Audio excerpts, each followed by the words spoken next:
Welcome to the Sober by Design podcast, where we explore the many pathways to recovery and a better life through conversations with a wide array of guests. Whether you're sober curious, in recovery, or simply looking to improve your mental health and well-being, this podcast will have something for you. Each week, we sit down with inspiring guests from all walks of life who share their personal stories of struggle and triumph, offering valuable insights and practical advice on how to design a life worth living. From addiction and mental health to spirituality and creativity, we cover a wide range of topics that are relevant to anyone seeking to live a more fulfilling and authentic life. So join us on this journey of discovery, growth, and transformation, and start designing a new life. All right, everybody, welcome to the Sober by Design podcast. Tonight we have Thomas White. Thomas founded Exact Nature, a CBD company located in Maine, and really excited to have Thomas on the podcast tonight. So, Thomas, how are you? I'm great. Corey, how about you? Doing pretty good tonight. Like I just said, I'm just getting back from baseball, so I'm unwinding. I like to start off all these interviews with a little bit of a backstory on who you are and kind of where you grew up, how you got to become quote unquote an adult. And if you could give us a little bit of that, that'd be great. Sure. Excuse me. I grew up in Cincinnati. I have three siblings, none of whom are addicts, as I am. I had a very good, very normal childhood. I was very free thinking and very curious about the world, and I kind of had this joie de vivre. I liked adventure and anything that was kind of forbidden fruit, if you will. More specifically, I've been a big music fan since I was probably 10 years old. Mm-hmm. The first record I ever bought was Santana Abraxas, a record that I love to this day. Mm-hmm. I'm kind of proud of that fact. And so since then, I bought a lot of music and listened to a lot of music. Mountain biking was a big part of my, really through my early 20s, and then carried on. To this day, I'm a very avid cyclist. But drugs and alcohol certainly were a big part of that, increasingly so as I got older. I was the first person in my high school class, for instance, to start smoking pot. I don't say that as a sense of pride, as I say that saying that it kind of portends what came later. Mm-hmm. So knowing what I know now, I think I showed the signs of being an addict and an alcoholic from an early age. I went to Indiana University. I had 2 degrees from IU. I went there. I got an undergrad degree in marketing, and then later went back to graduate school and got a degree in nonprofit management.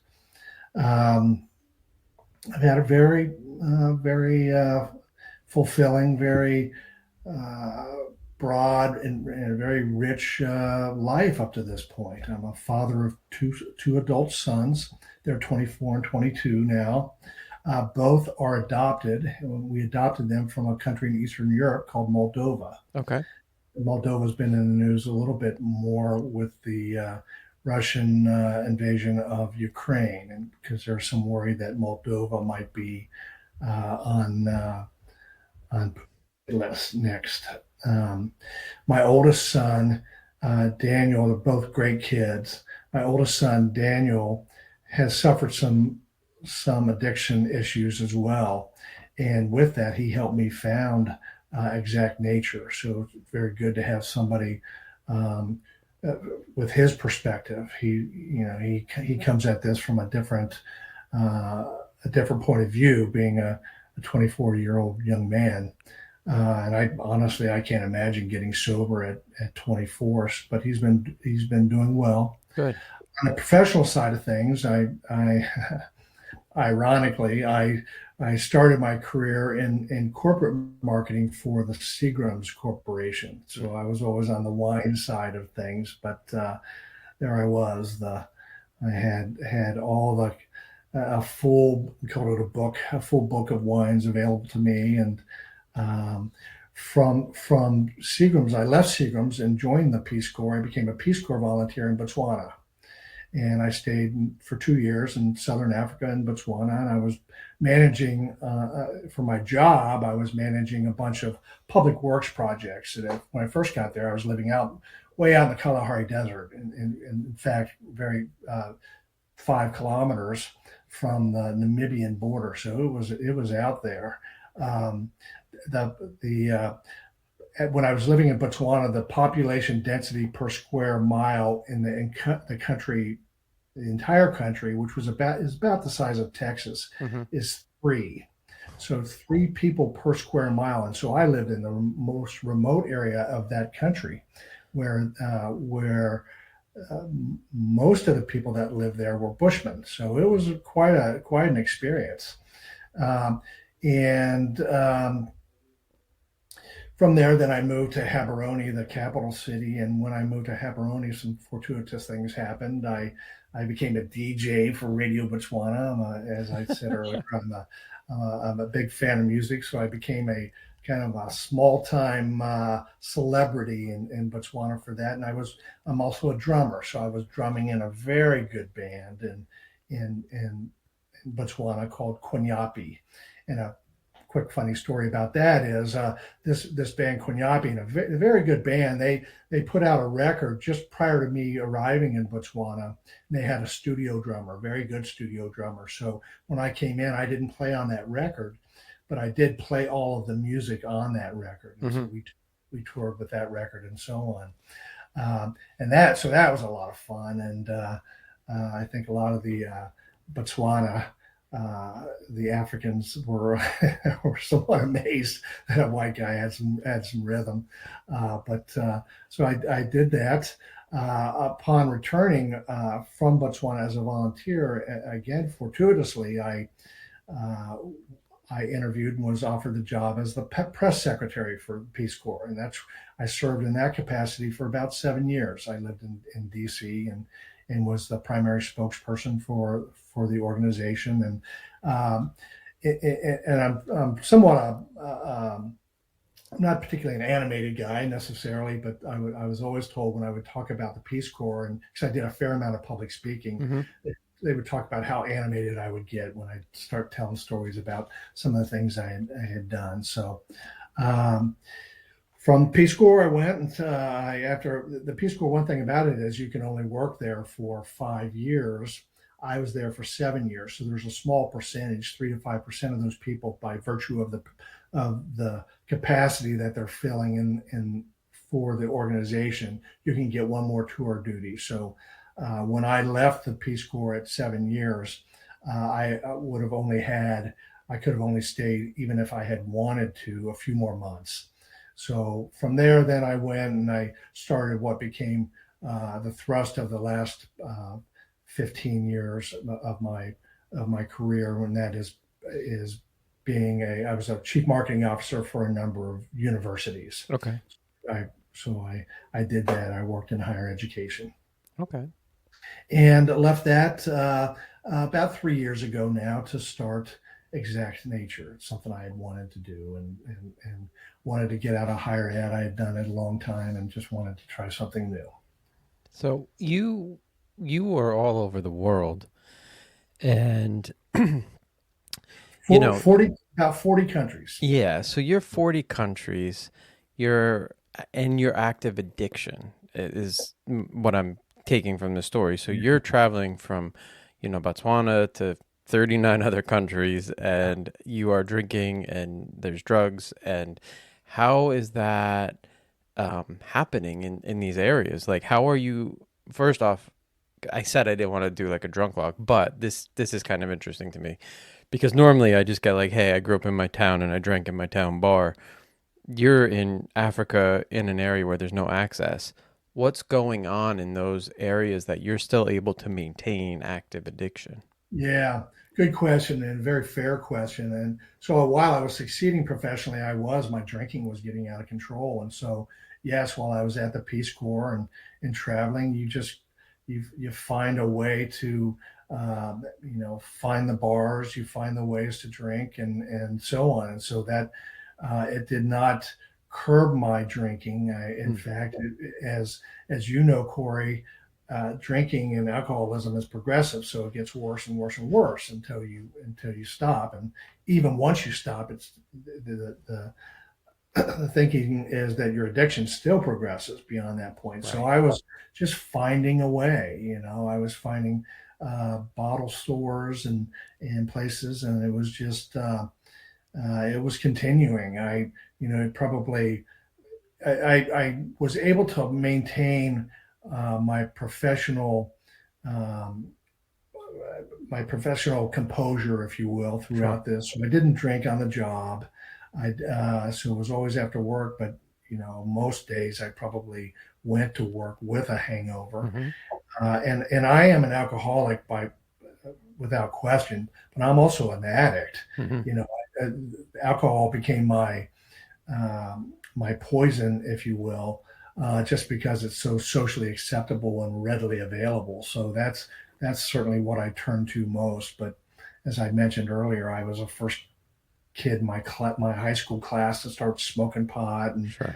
I did kind of every drug imaginable. I never did and never have done heroin. That was not popular when I was of that age, and goodness sakes, because I imagine I would have been there. I don't know. I did cocaine and I did, psychedelics and things like that. So, but I was slipping into darkness. I never slept under a bridge, and I never begged for money on the street.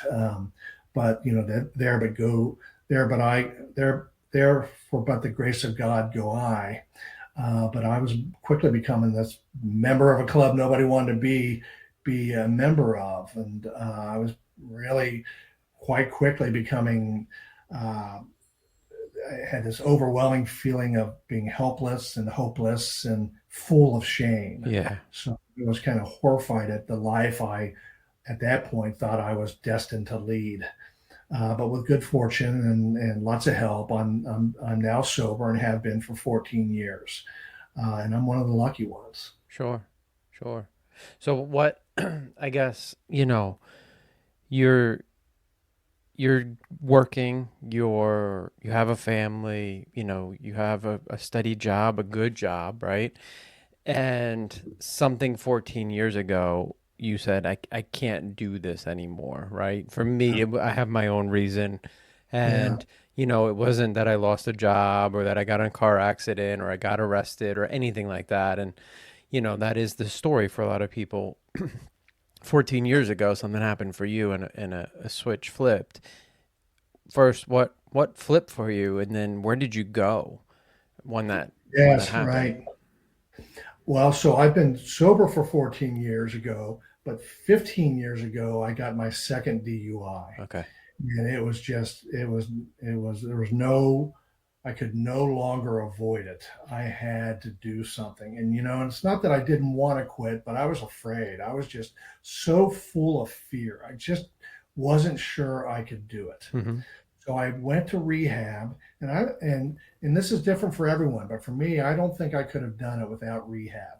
But in spite of going to rehab, I went to in West Palm Beach in Southern Florida.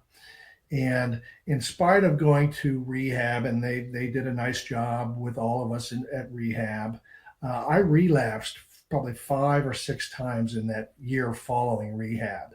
That's why I can say that I'm sober for 14 years, but for 15, it was 15 years when I started this journey in earnest.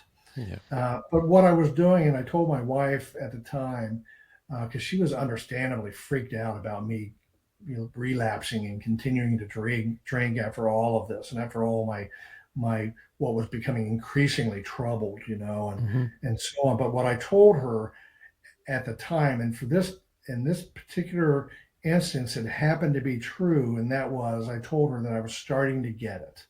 I was starting to learn how to put a few days together, and then a few weeks together, and finally a few months together. It's still somewhat surprising and amazing to me that I ever did get it. Yeah. Because it really just feels like you're never going to get it. But eventually I did. And now at this point, I've had 14 years of continuous sobriety. That's awesome. Like you said, everybody's way to get there is different. Some people can just stop, which, obviously, depending on where you're at in your drinking, comes with medical concerns, right? Like, you don't, like, if you're a heavy drinker, you don't just want to stop because there can be serious, serious side effects to just Yes. cold turkey for people who drink a lot, and even people who don't drink a lot. Like, you never know. It's a very difficult drug to come off of. Yeah. Um, And so, yeah, yeah, Corey, even at the end of my drinking was so bad that I would somehow kind of wake myself up out of my sleep so I could get up and drink more. yeah, I mean, it was awful. I mean, the writing was clearly on the wall, but I was afraid. sure, Uh, yeah. Afraid of like what you would be without it. Afraid of yeah, what might happen if you stop. There's a lot of that in giving up alcohol.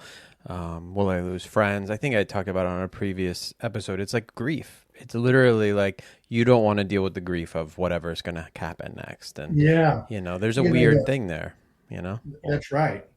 I had this constant thought running through my mind, which was, and I think this is probably true for most people that are are alcoholics, especially, and have to quit, and that is, you mean I can never drink again? Right.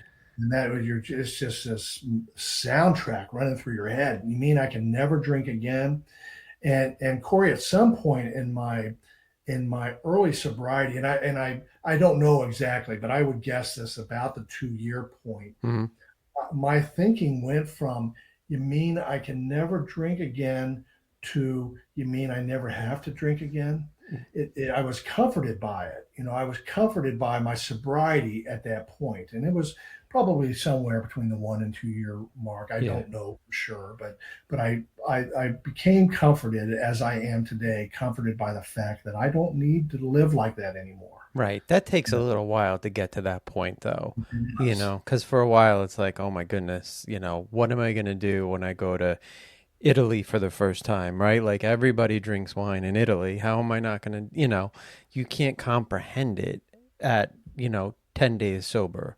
That's right. It's like, it's an incomprehensible thought that you'll never do it again. And then, like you said, 2 years, maybe somebody five, I don't know. I don't know. Everybody's timeline is different, but you get to a point where it's like, I don't need this. My life is Yes. good without it. And it's a nice day Yes. when that happens. That's right. And especially like you bring up Italy, for instance, first time I was in Italy, I was drinking, Hmm. so I enjoyed all the wines of Italy, being a guy that my background was wine, and I enjoyed them, and I was on pretty good behavior most of my time in Italy. But the second time I was sober, and I thought, what's this going to be like? But I did okay. Yeah. And the same thing, I haven't been back to Botswana yet, but I will go sometime in the next 3 or 4 years. And that even now, 14 years into this, my thought is, what's it going to be like?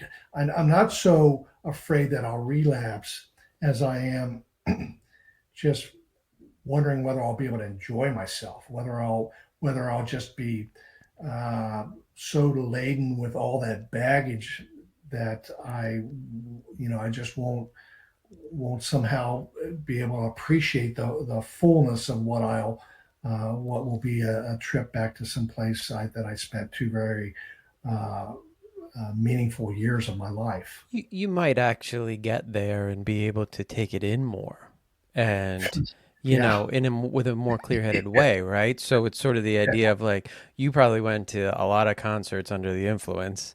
And over the past 14 years, you've gone to a lot of concerts not under the influence. And I bet those concerts stick in your mind a lot more, right?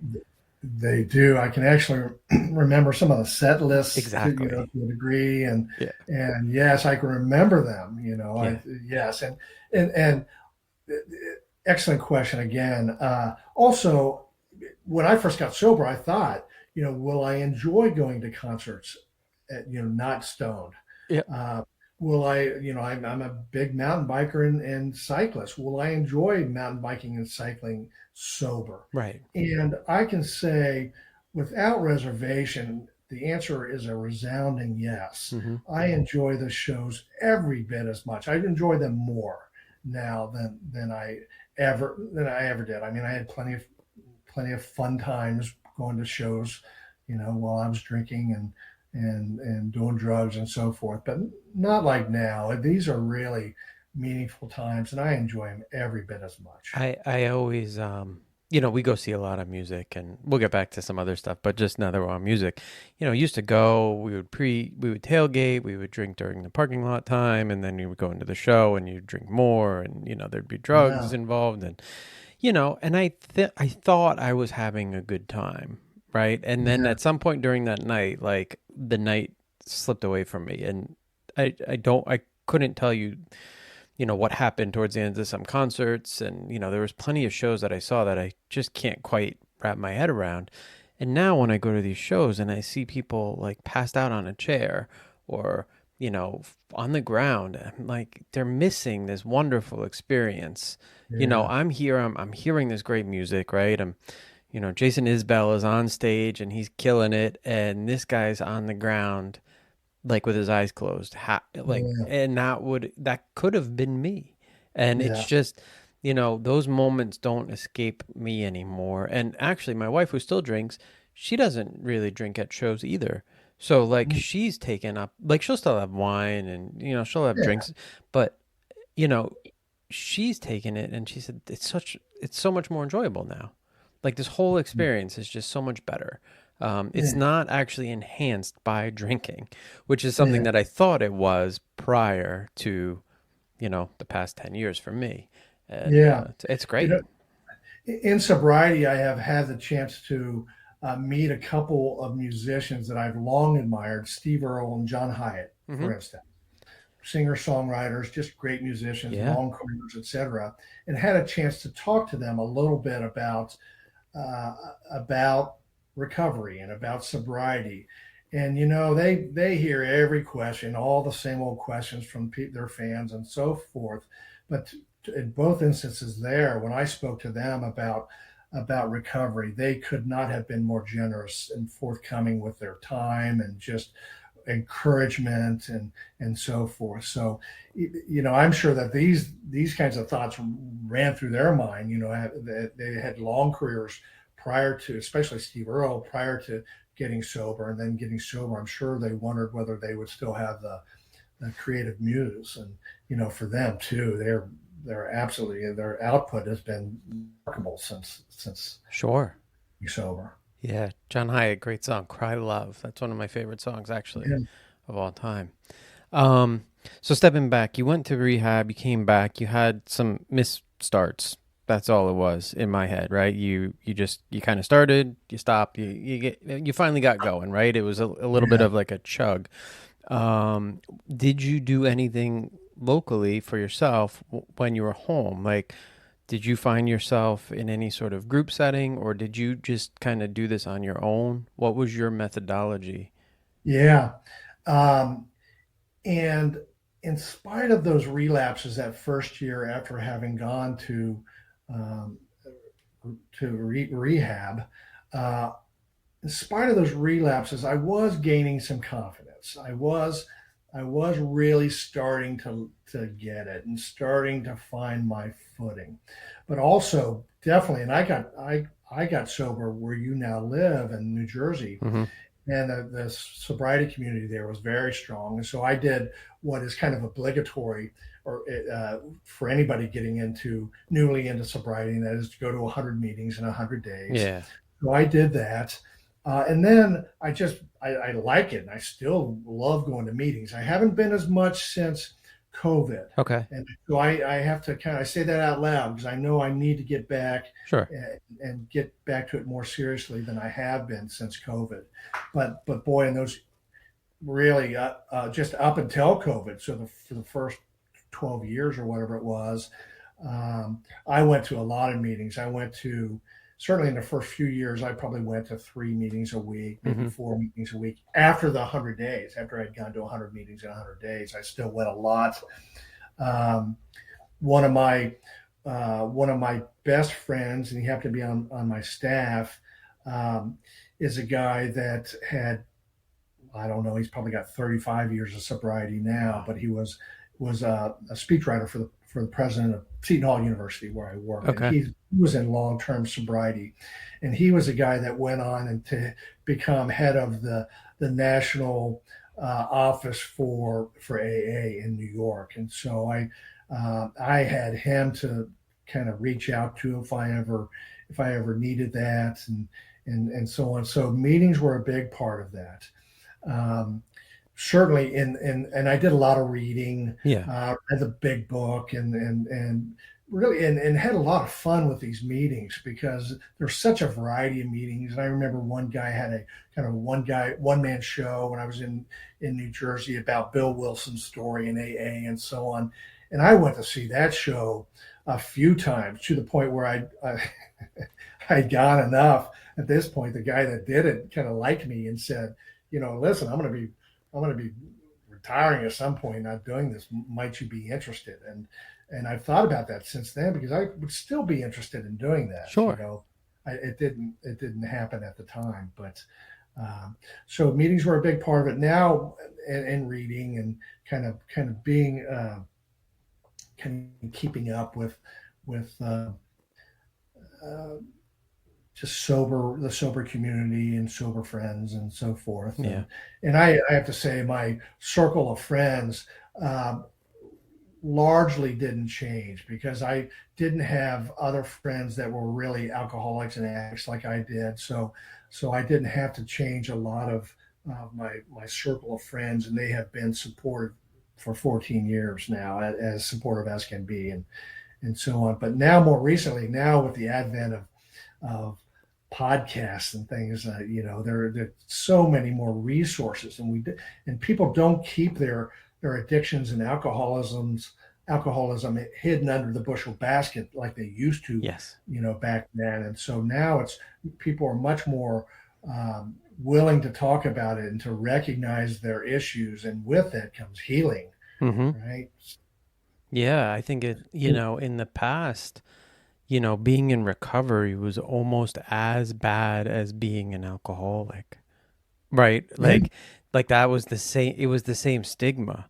It yeah, was like, the AA was the room behind the church in the basement, and, yeah. those people kind of snuck out, and,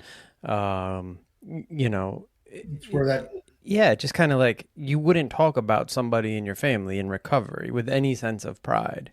yes, And now I think that's completely flipped, where if you know somebody, you're like, that person is doing one of the hardest things that is to do, and we should celebrate them. And I think that has given a lot of people the chance to at least find this path. yeah. Yeah.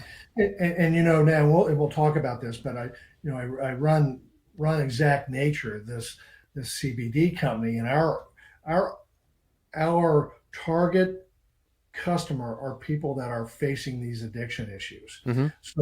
So with that, I'm in conversations weekly with customers that are new to sobriety. So I have kind of this active voice in helping people that are facing the same decisions and same concerns and worries that I did 15 years ago and 15 years ago and 25 years ago, and all Sure. the time that I was drinking and knew that I had to stop.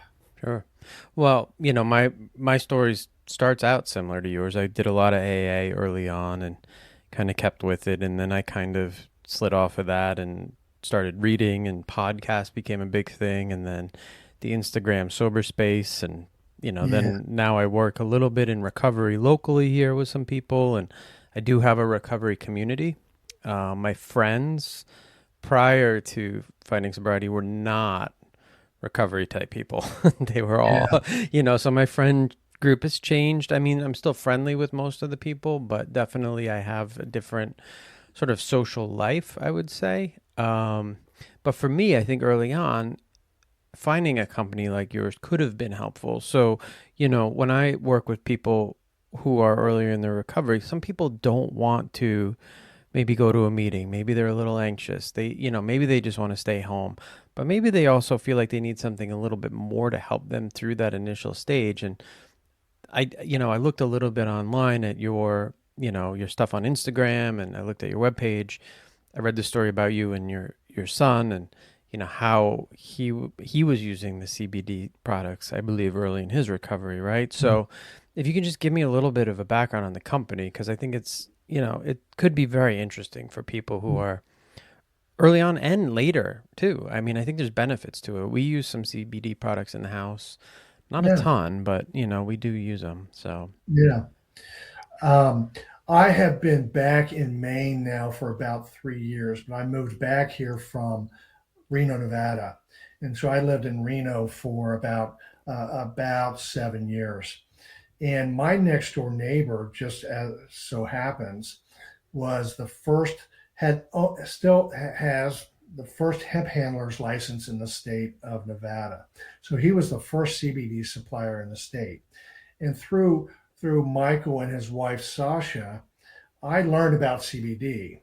And at first our conversations were about how can it help with anxiety and depression, how can it help with better sleep, and how does it generally work, and so on. And but quickly, and they didn't know I was in recovery. hmm Uh, but quickly, my questions became, can this help people that are in recovery that are trying to, put down the drugs and the alcohol? And boy, they just lit up. They just said yes, and they cited three different friends of theirs. Two were alcoholics, and another was suffering from an opioid addiction. They hmm talked about giving their product because they're wholesalers; they couldn't sell their product, giving their product to these people, and how it helped them in that.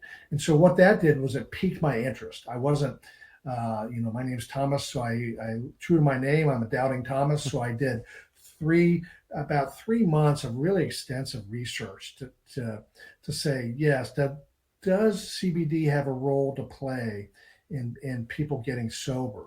But I had and so after this exhaustive amount of research, and it's still somewhat limited, but there's plenty out there.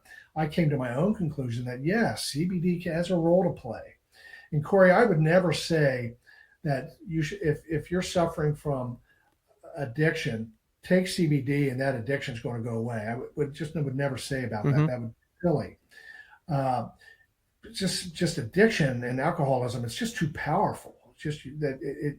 But what I will say and do say often is that it can be a very important part of a broad approach to getting sober, Sure. because the way CBD works, it works through our endocannabinoid system. These systems of neurotransmitters that run through our brain and throughout our bodies, and that our endocannabinoid systems, they get depleted over time. So when we take CBD, what we're doing is replenishing that endocannabinoid system, which can help bring our body back into equilibrium, back into homeostasis. So that's essentially how it works.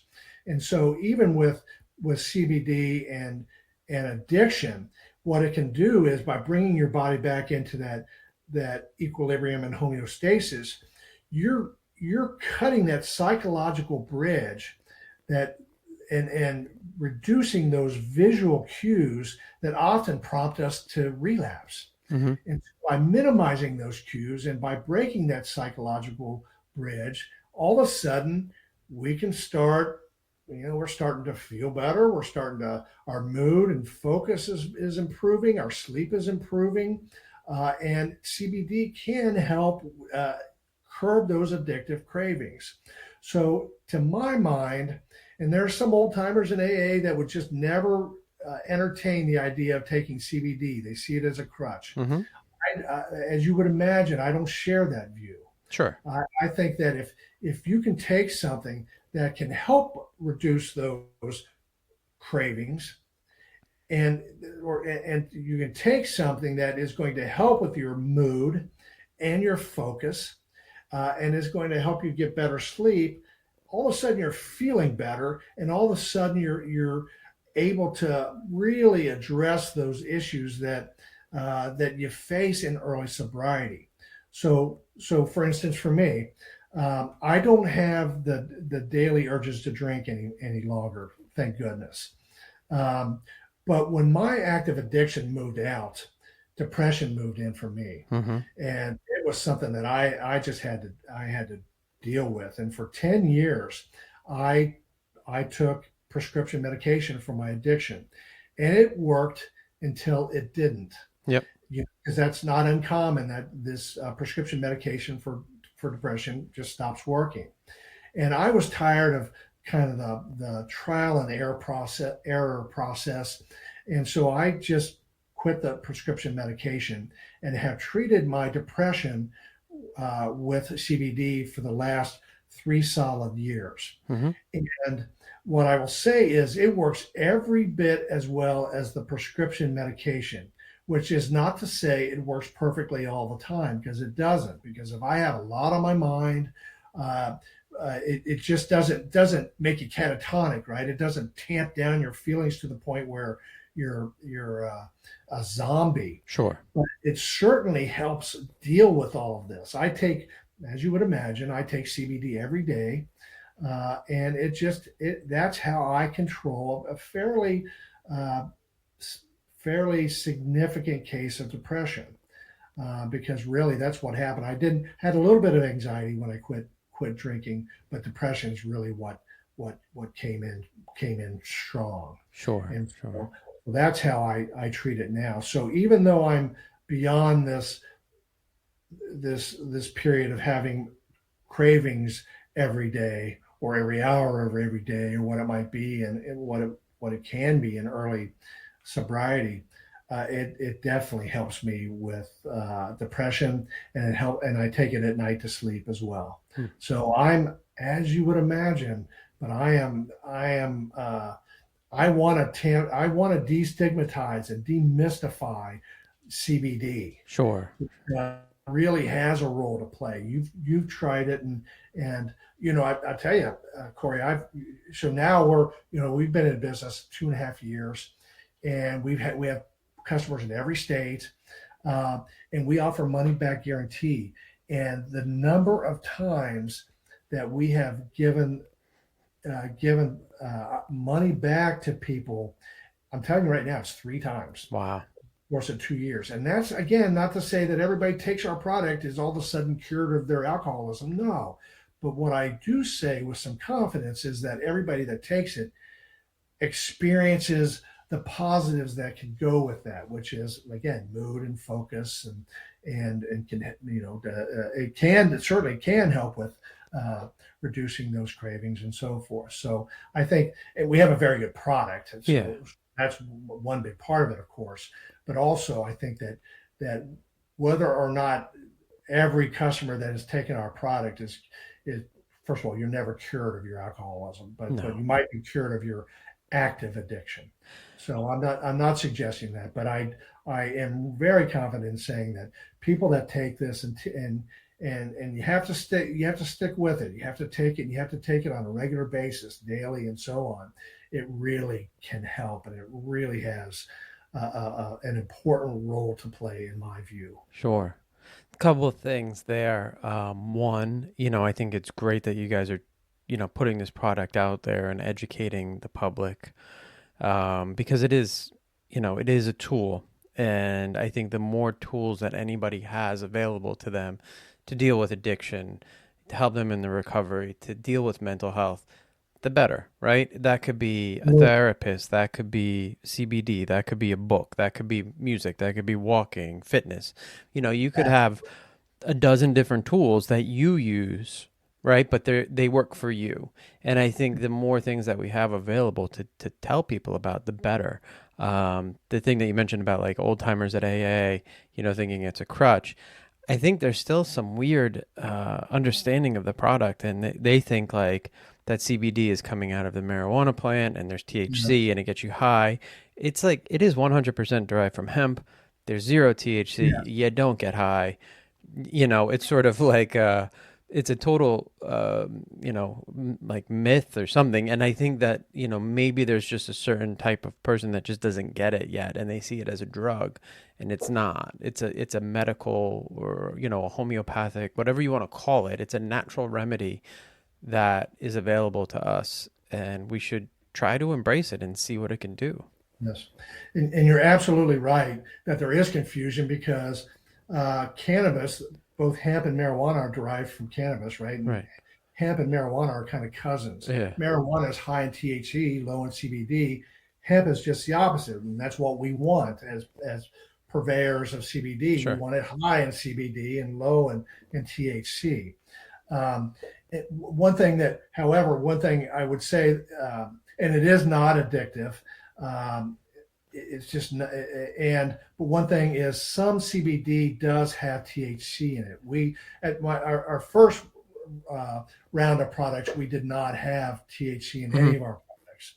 So now my thinking has changed a little bit, because even CBD that has THC in it by law cannot have more than 0.3%. So that's a very small amount. It's sort of like a non-alcoholic beer kind of thing, perfect, same idea. Or a kombucha, perfect. Right? So anybody in recovery is going to go grab a kombucha from their Brooklyn coffee shop or wherever they get it and feel fine about it. And they don't realize it's got, 0.5% alcohol. Yeah, that's right. That's a very good analogy. Yeah. That's right. And so we now sell, now it's called broad. So in CBD, the range, the spectrum is, you have full spectrum CBD. Mm-hmm. So that has 113 cannabinoids to it, including THC. It also has all the flavonoids and terpenes that go with it, the things that give it the particular taste and smell and things like that. So that's broad spectrum. What we sell we sell it all now, broad spectrum, and we sell, full spectrum. That has everything. Broad spectrum has everything with the exception of THC. Okay. So you take the THC out of it. So our first round of products was all broad spectrum. Because there is something called the entourage effect, and it's believed that the cannabinoids and terpenes and the flavonoids, terpenes, and cannabinoids of the CBD work within our bodies in very synergistic, positive ways. Mm-hmm. And so both full spectrum and broad spectrum have all of this, again, with the exception of THC for broad spectrum. And we believe that the body benefits it from a number of ways. Then on the other end of that spectrum, and our gummies are CBD isolate, which means it does not have any of those flavonoids, terpenes, and the other 112 cannabinoids. But I'm not, if you were to ask me, if you were a customer and saying, what would you advise? I generally steer people towards broad spectrum and full spectrum. Okay. Only because I think there's more benefit to it. But we offer our gummies, again, are CBD isolate, because some people don't want that, and that's understandable. And so we offer that. We offer that as well. Sure. And you guys are operating out of, I believe, Wells, Maine. Is that true? Yes. Yeah. Okay. Which is just south of Portland. We're equidistant between Portsmouth, New Hampshire, and Portland, Maine. We're 20 miles in either direction. I know it well. I was actually in Portsmouth the other night for work. I was so tired. I drove up there from Jersey, so this is like a geography thing, and most people are going to not care, but I had to drive down to Iselin, New Jersey, so I was kind of in central Jersey, and then I had to drive, so I had to drive south, then to drive back north to Portsmouth, and I just was so exhausted by the time I got to that Portsmouth area, but I wanted to go over the bridge and get into Maine, but it was so late, and I couldn't do it. I think I got up to the area at about 9:30, and I figured nothing would be open that I wanted to go to anyway. But we love Wells. Wells is a great town. We have a friend who has a house in Wells, actually. She's got a beautiful Airbnb that we've stayed in. And we've been to all the beaches along that area, which they're just great beaches. Algonquin, like the Rachel Carson and, all those areas. I live probably a half a mile from Rachel Carson. Okay. This is a great area. To your audience, that's a very nice... a nice hiking area. It's a land trust, part of the, I think, Kennebunk Land Trust, or might be part of the Wells Land Trust, but there's a lot of hiking and that kind of thing around. But Rachel Carson's just gorgeous. Yeah, we've been going up to Maine. We went up to Maine for the first time in I don't even remember when it was. I want to say it was like 99, 98. We went Mm, camping in Freeport, Maine, and which is the home of LL Bean, yes. and we were broke, so it was a perfect vacation. And I think the first night we literally had like no money the first night. We were like waiting to get paid. We got to Maine, but we were waiting to get paid, and we sat in our tent and it poured. I think we ended up at Oh, LL Bean that night because it was like it's open no. 24 hours a day. Yeah, open 24 hours a day. So Yeah. so we just drove over to LL Bean. But we've spent a lot of time in Maine ever since. And I think, a product like yours, just kind of knowing that area of Maine and, that, mid coast and southern Maine area, like I'm sure it's being embraced by the community up there. Do you see a lot of like interest in what you're doing up there? Yes, we've had a fair amount of media coverage as well. You may be familiar with News Center Maine. That's Yep. the biggest news center, the biggest news program in Maine, and they did a very nice uh, feature on us last summer. And so yes, it's been wonderful. Good. Good. I mean, we look at houses up there all the time, and I gotta say, Wells definitely floats to the top of the list now for Mm. us, as somewhere where we would relocate. One, for people who don't know, and I don't have enough listeners where we're gonna flood Maine here, so I'm not Yeah, gonna give away too many secrets. But there's a train in your town, which is awesome, goes right to Boston. It's a long train ride, but it's there, goes and the right to Wells. schools are just beautiful schools too. I mean, the Yeah. the access and your taxes are way less than mine, and everything that you have is way nicer than what I have. Mm. Yeah. And for those like you and I and others in sobriety, I got sober in New Jersey, but then moved to Maine. So I got my 5 year chip here in Maine, Yeah, and so on. And I'll next year I'll get my 15 year chip in Maine, and so on. So it's as a very robust sober community as well. that's awesome. Yeah, we again, I guess it's in my blood. My mom's family used to vacation there when they were younger.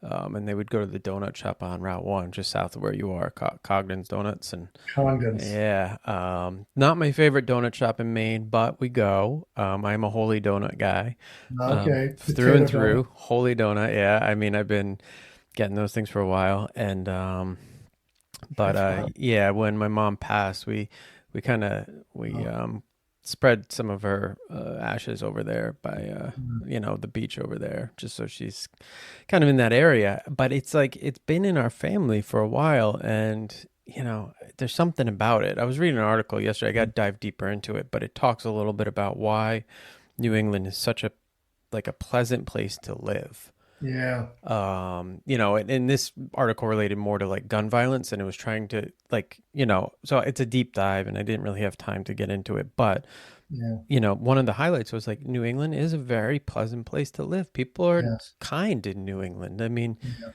we lived in Newburyport, so just south of where you are, for about 4 years, Newburyport, Mass. So, um, I don't know, have you ever been there to Newburyport? I don't believe so, but I've been, if it's in the Boston area, So, yeah, and so you just go down 95. It's just yeah. south of Portsmouth. I always Okay. say like Portland is the big one. Portsmouth is a smaller version of Portland, and then Newburyport was a smaller version of Portsmouth. They Okay. they look exactly the same. It's the same red Okay. brick. It's the same stores. It's same everything. But it Nice. was just a nice town. I mean, people were Yeah. kind. They looked out for each other. There was like a just a pleasant vibe about it. And I every time I cross over a certain point on my drive up there, and it happens somewhere around the middle of Connecticut, Yeah. I feel better, just the way it Yeah. is. Yeah. I fairly recently read the book Soul of a Nation by John Meacham, and he talks about it. Looks a lot about at civil rights. He looks at it over the last 6 or 7 decades. Yeah. And one thing that really struck me about Maine, and I realized it, but this emphasized it for me, is how long Maine has been on the right side of things. One of the first states to approve gay marriage, Sure. and not to say that it's not a blue state necessarily. It's kind of a purple state, Yeah. when it comes to civil rights and when it comes to things um, of let's just say civil rights, on both sides of the aisle, Republicans and Democrats have often found a way to do what is right for decades here in Maine. And so I'm not a I did wasn't born and raised in Maine, but I'm proud to live in the state because of just we find a way to do the right things. Yeah, I would be proud A too. lot I of people. mean, again, I always say it's a state where I feel like your neighbor could have one view, you would have another, and you wouldn't even know it because you would still treat each other kindly. Yeah. Like that's kind of what I see in the state when I'm there Yes. visiting. And there's something to be said for that, you know? Yeah, and I think like in gay marriage, for instance, I think that it could not have passed in the state without um, uh, support from both Yeah, the left and the right. yeah, And I think a lot of it is because a lot of the Mainers they have children and grandchildren that are gay, and they yeah, just know that they're deserving of love as much as anybody else yeah, is, and so they wanted to support that. So sure. it was. Yeah, it had bipartisan support, and I'm very proud of that. And I think in a state like that, if you don't help your neighbor, it's a real problem, right? So like there's a lot of like no matter what that person's thinking, you might need help from them one day, right? Like there's real things that happen in that area where you need the support of your community, and it doesn't matter kind of what you think like or who you are. You're still part of this like little enclave or this pond community, and the tree fell and we got to get it cut. And I think there's still a lot of that energy in that state that kind of overcomes these issues, and it just you could feel it. It's palpable, and I really dig it. I'm eventually going to live there. I want to live somewhere warm, but I really like Maine, so I think Yeah, it's going to be Maine. those two don't have a lot of overlap on the Venn diagram, I know, I know. unfortunately. I remember when my wife was pregnant with our first son, we went and we spent a week out at Peaks Island off the coast Yeah, of Portland, and man, that water was frigid. yeah, yeah, yeah. Long Beach Island in New Jersey. Yeah, I can remember swimming down there on President's Day weekend, yeah. February and being or October, what in October, Oh, and yeah, it just Columbus Day. Yeah, so Columbus. Yeah, being so pleasant. yeah, It was warmer there in October than it ever gets here. I mean, yeah, it's not for you got to be pretty hardy to swim in the ocean up here. yeah. We do it, but it's a whole different lifestyle. Um, yeah. So anyway, as you can tell, I love Maine. It is Yeah, it's a yeah. it's a Thank you great for saying. place. I got a lot of favorite places up there, and we get up there a lot. I did want to talk to you a little bit about music. I know we're, kind of on an hour and I don't want to keep you all night, but you mentioned music and you mentioned a couple good artists. So when you were, I mean, what is your musical taste? Like what are you liking? What did you like? Do you continue to explore new bands? Yeah, I still listen to a ton of music. And my tastes are really eclectic. We from Wayne Shorter, who died recently, to a lot of new stuff. I'm very open minded with music. I don't necessarily like some new music for this reason or that reason, but Hmm. it has nothing to do with. I don't think it has anything to do with my age. It's just music that may not, not all music appeals to me or to others. But I still see. I mean, we've got probably tickets for 10 shows coming up Wow.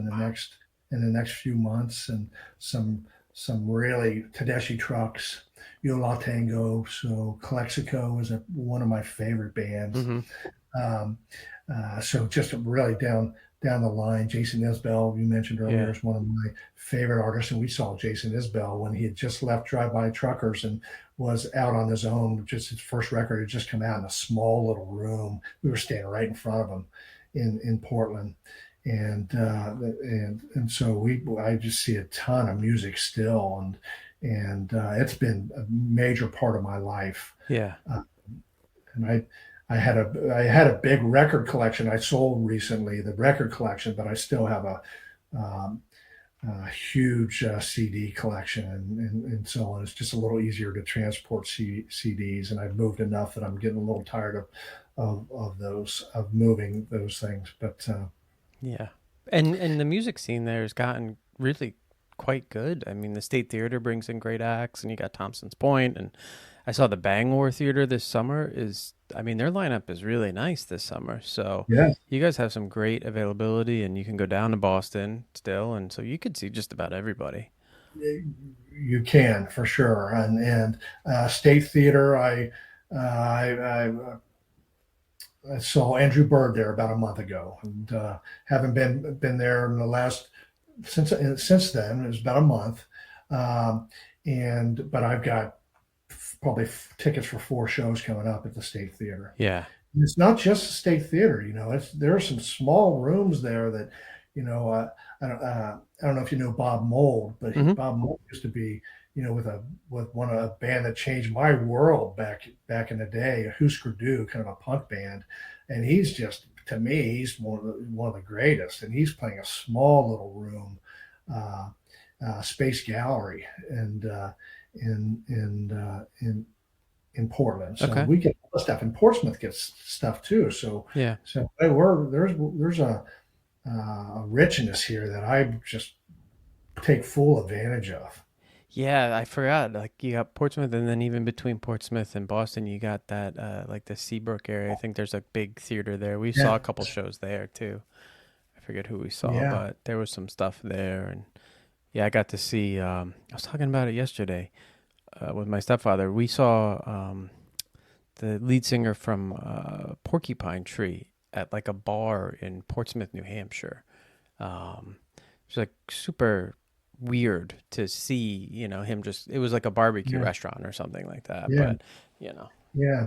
it is a Just as vibrant you have, area. um, just as you have a love for Maine, a lot of those musicians have a love for Maine. So, uh, like Calexico, a band that I just am wild about, and I just love them. Yeah. And I saw that they were touring, and they were the farthest north at that point when I was looking was in Cape Cod, and I was like, and I even considered driving to Cape Cod in 4 hours and so on. Then the next week, I see that they're coming to this area. So. Um, That's yeah, good. so there's and Joe Henry. I don't know if you know him, but Joe Henry is a producer and singer songwriter. He's probably got 10 or 12 albums out at least, and he lives in Maine. But all the time, you hear about these folks are there because they're touring here, and they're also on family vacations. So Yeah. Yeah. Yeah. uh, Yeah. his, his golden messenger. Yeah. He's been. I think he's been in Maine. I think he was in Maine probably 4 times last year, and I know that he's got some upcoming shows. And he plays Thompson Point, the huge outdoor venue, as well as um, uh, One Longfellow Square, just a place that probably seats 200 or less even. So you have a real variety here. It's awesome. Yeah. We saw his Colton Messenger a couple years ago. I think he's a North Carolina guy, but Yeah, a that's right. good show. Good show. Yeah, yeah, He was on a bill. It was a mixed bill, so to kind of fit to fall into it was a little bit tough. Actually, on that same bill was and I had never seen him, and I'm so upset that they broke up. But Ghost of Paul Revere, which is yeah, a main band, man, they were so good live, and we only yeah, saw them once. They were an incredible yeah, live band. I mean, their music is good on the CD, but man, it was just killer. And they yeah. they played this. I think they might have played the night before Isbell played. It was a tough lineup because you had Jason Isbell and the Revivalists were the headliners, but Ghost of Paul Revere was pretty close to putting on the Yeah, best show. It was yeah, right there. Yeah, yeah. Good for them. yeah, it was really good. I, then I must be mistaken because I thought they were still around on occasion, but Yeah, I think they just broke up. Like they put okay, out a new album, and I believe they just broke up.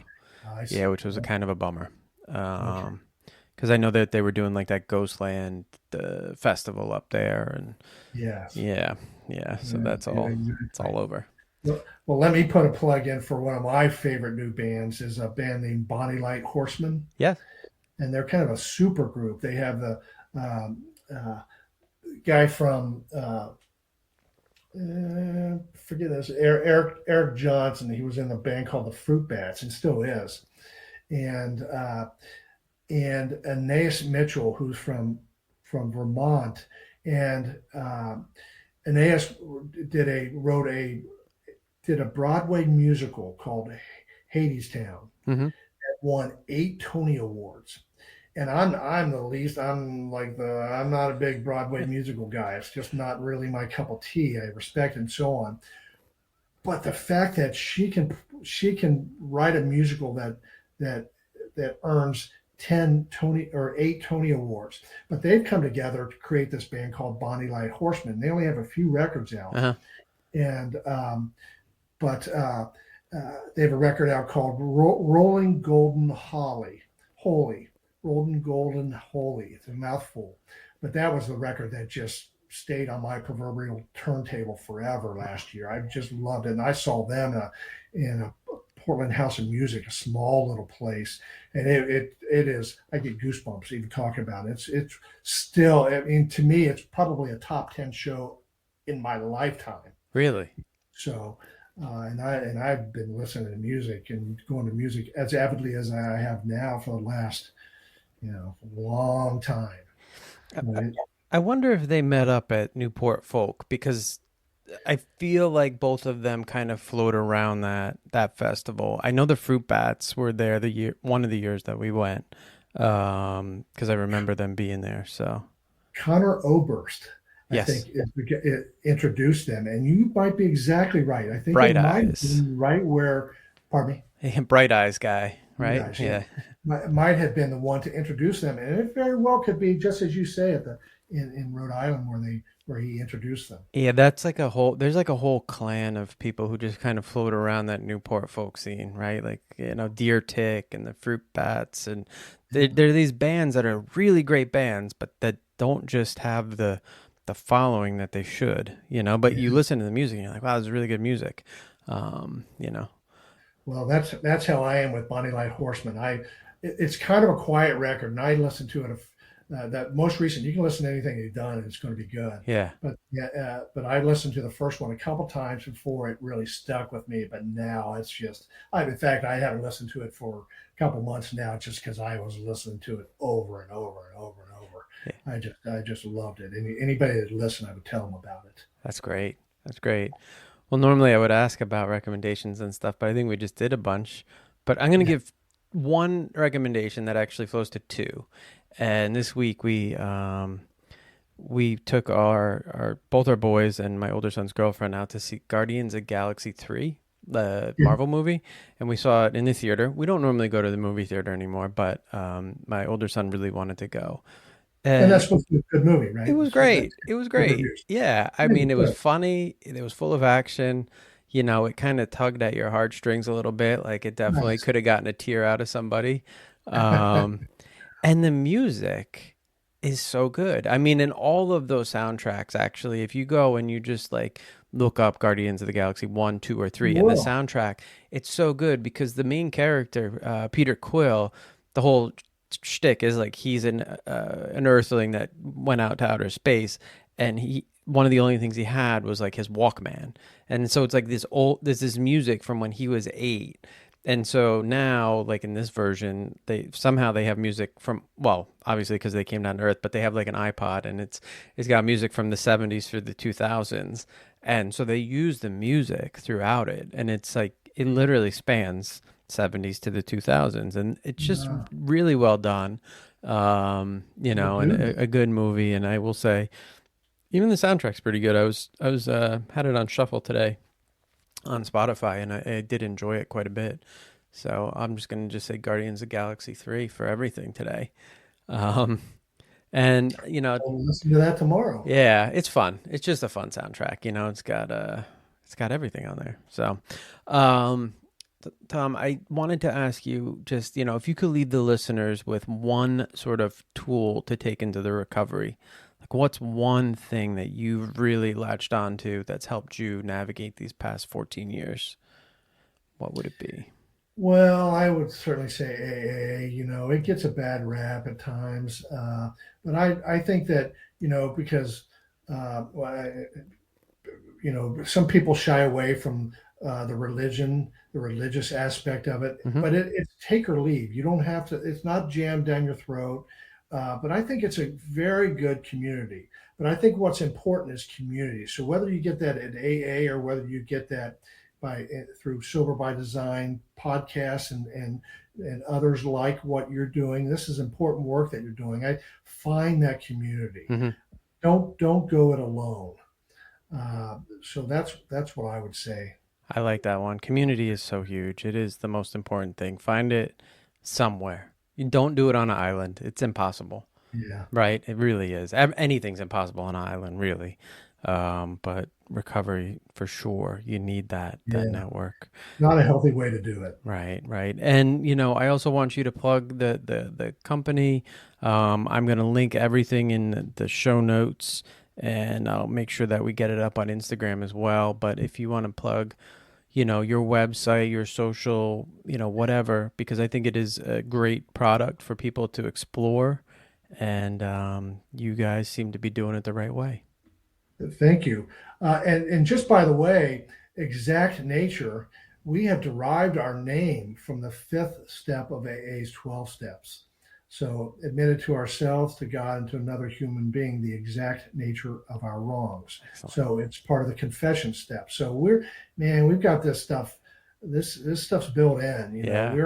We're not trying to sell CBD for your tennis elbow or your favorite pad. We're all about offering our product to people that are trying to get sober or are even sober Hmm. curious. Our website, you can see it behind me, is Exact Nature, but it's exactnature.com. Great. And and also, Corey, we will offer to your audience a discount. I think we said SBD 20. Yep. The code is SBD20. SBD 20. So So for 20% off of their full order, and it's free shipping. So sweet. it's a great opportunity to try this. Awesome. One thing we've done about our products too is we had capsules. We've gone to soft gels now, but we had capsules and they were 30 count. So we're just continuing the 30 count because what I want to do is I want people to have enough, and either if it's an oil or if it's a soft gel, enough to take 2 doses a day. Hmm. So now we only sell our capsules in 60 counts, and our oils have always been enough to take two doses a day. So we have 1,500 milligrams and 3,000 milligrams. So very nice, meaningful amounts of this Good. because it only works if you get it in your system, and if you get it in your system with consistently. That's awesome. So, Well, well, and I also they can reach out to me. You can find my information on the website. As I said earlier in our discussion, our conversation, that I'm in conversations with people all the time, and yes, I want people to try it, but I'm not gonna bullshit anybody. I'm gonna tell you what I have found, and I'm optimistic. I believe in CBD, but I'm also uh, I just I'll tell you how I truly feel about these things. sure. No, that's awesome. I think you're going to get a couple people reaching out and placing orders, and hopefully, the listeners get some benefit out of the product. And the next time I'm up in Wells, I will let you know. Yes, I'll be angry if you don't, because and with a little bit of warning, I will get us some tickets to a nice show. Of course, we will do that. I appreciate the time tonight, and this was a lot of fun. And maybe we do it again down the road. And best of luck to you and the family. Really good stuff what you're doing. So, Thank you.